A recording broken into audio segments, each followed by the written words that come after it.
Selamlar, hoş geldiniz. Ben Ömer Coşkun. 17 Kasım 2023 tarihinde teknoloji ve yapay zeka dünyası için çok önemli bir gelişme yaşandı. OpenAI CEO'su Sam Altman yönetim kurulu tarafından kovuldu. Bu son dakika ve önemli bilgiyi kısa bir video çekerek sizlerle paylaşmıştım. Bu videoda ise detaylarından bahsedeceğim. Bu olayla alakalı birçok iddia var ve bazı gerçekleşen olayları ve bazı iddiaları sizinle paylaşacağım ve detayları birlikte yorumlarda konuşalım, değerlendirelim. Bundan sonraki süreç ne olacak? Yapay zekanın geleceği ne olacak? Açıkçası herkes telaş içerisinde. Çünkü OpenAI yapay zeka dünyasında lider konumda. Sam Altman ve diğer OpenAI çalışanları kısa zamanda ChatGPT ile birlikte dünyanın en güçlü ve en hızlı yükselen şirketleri arasına girdi. Ve gerçekten inanılmaz bir yükseliş var. Sıfırdan şirketi 30 milyar dolarlık bir değere kadar taşıdılar.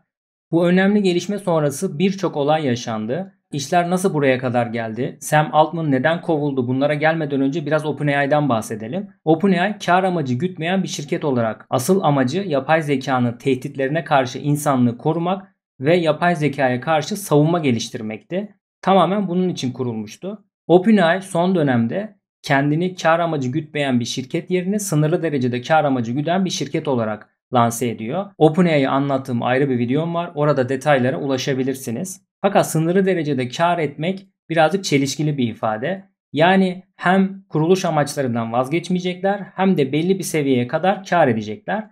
Tabii ki bu amaçları zamanla değişti ve işin içine Microsoft'un girmesi ve diğer yatırımcıların da girmesiyle birlikte OpenAI artık sınırlı dereceden değil bildiğiniz kar amaçlı bir şirkete dönüştü. OpenAI'nin eski CEO'su Sam Altman'ı kovan yönetim kurulu toplamda 6 kişiden oluşuyor. Bu fotoğrafta sol tarafta Mira Murati, yanında Sam Altman, onun yanında Greg Brockman ve en sağda ise Ilya Sutskever yer almakta. Bu kişiler OpenAI'nin kurucu ortaklarından ve ChatGPT'nin bugüne kadar gelişmesinde en büyük pay sahibi insanlar.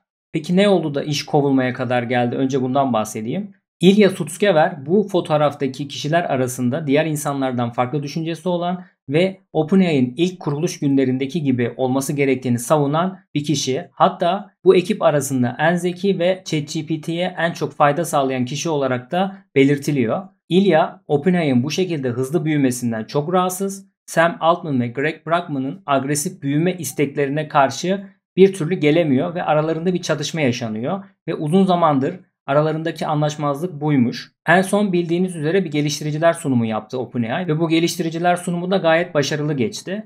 Bu sunumda hatta birçok özellik tanıttılar. Benim de bu özellikleri anlattığım ayrı bir videom daha var. Oradan bakabilirsiniz. Bu sunum sonrasında Sam Altman ve Greg Brockman şirketi 3 kat daha büyütmek için, yani 30 milyar dolardan 90 milyar dolara çıkartmak için çeşitli görüşmeler yaptılar. Devlet başkanlarıyla görüştüler. Avrupa'nın zengin aileleriyle bir araya geldiler.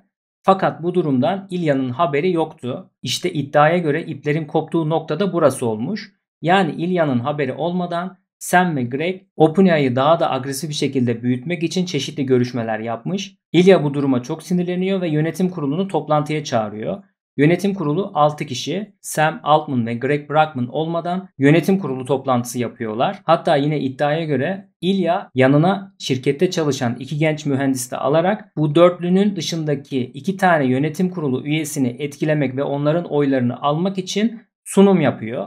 Ve yapay zekanın tehlikelerin ileri boyuta ulaştığını, Sam Altman ve Greg Brockman'ın gereksiz ve hızlı bir şekilde büyümek istediklerini, bu uzun vadede şirkete çok büyük zarar vereceği şeklinde bir sunum yapıyor ve diğer 2 kişiyi de ikna ediyor. Fotoğrafın sol tarafında bulunan hanımefendi Mira Murati'nin de desteklerini alarak toplam 4 oyla Sam Altman'ın kovulmasına karar veriyorlar. Ayrıca Greg Brockman da yönetim kurulu başkanı, onu da yönetim kurulu başkanlığından alıp yeni CEO Mira Murati'ye bağlıyorlar. İşte bunların hepsi Cuma günü gerçekleşiyor. Ben ise Cuma günü sosyal medyada gezinirken bir bildirim geldi Twitter'dan, OpenAI'dan. Sonrasında bildirime baktığımda işte herhangi bir güncelleme ya da bir geliştirmeyle alakalı bir bildirim zannettim. Fakat yönetim değişikliği oldu diye bir bildirim geldi. Bildirimi açtım, okudum ve ben de açıkçası şok oldum. Çünkü OpenAI'nin yayınlamış olduğu bildiri gerçekten çok üslupsuz ve profesyonelliğe sığmayan bir açıklamaydı. Hatta bazı cümlelerde Sam Altman'a imalarda bulunmuşlar. Ve işin ilginç tarafı, bu haberi büyük ortaklardan Microsoft da sonra öğreniyor. Yani bir arkadan iş çevirme olayı var açıkçası. Ve tabii ki olaylar bununla da sınırlı kalmıyor. Aynı gün içerisinde Greg Brockman şirketten istifa ettiğini açıklıyor.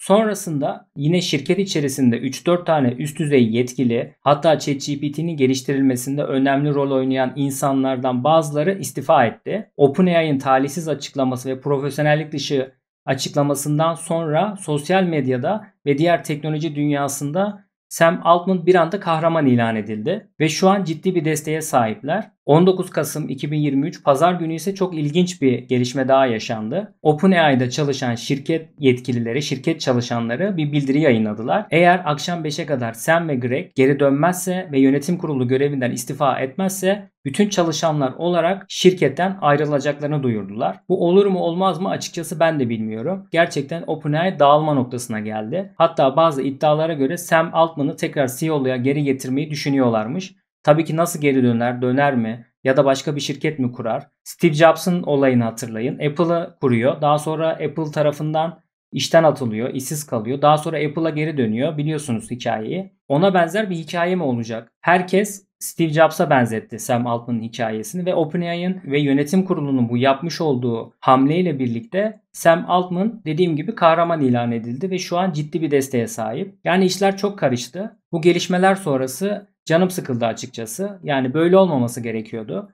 Çünkü çok güzel ilerleyen bir sistem var. Çok hızlı gelişiyor bu yapay zeka. Hayatımızı ciddi derecede kolaylaştırıyordu. Şu anda öyle. Dikkat ettiyseniz son 2 haftadır ChatGPT güzel çalışmıyor. Hatta 3.5 tamamen bozuldu. 4'te aksamalar var. Yanlış bilgiler üretiyor vesaire. Özetle bu iç karışıklık düzelmeden ChatGPT de düzelmeyecektir. Tabii ki bunu zaman gösterecek. Gerçekten çok ilginç zamanlardan geçiyoruz. Yani OpenAI'nin bu hamlesine kimse anlam veremedi açıkçası. Herkes ciddi bir tepki içerisinde. Hatta Plus üyeliklerini ya da Enterprise üyeliklerini iptal edenler oldu bu hamle sonrasında. Yani bu kadar güzel giden bir şeyi neden böyle bozmak istediler? Eski imparatorlukları düşünün. Büyük görkemli imparatorlukları. Yıkılma sebepleri genellikle iç çekişmeler, insanların hırsı ve egosu yüzünden başlıyor. Tarih tekerrürden ibaret. Umarım bu sefer tekerrür etmez ve OpenAI tekrar eski günlerine geri döner. Bu eski günler de çok eski günler değil, 10 gün öncesinden bahsediyoruz. Açıkçası ben son kullanıcı olarak yapay zekanın gelişmesini ve hayatımızı kolaylaştırmaya devam etmesini istiyorum.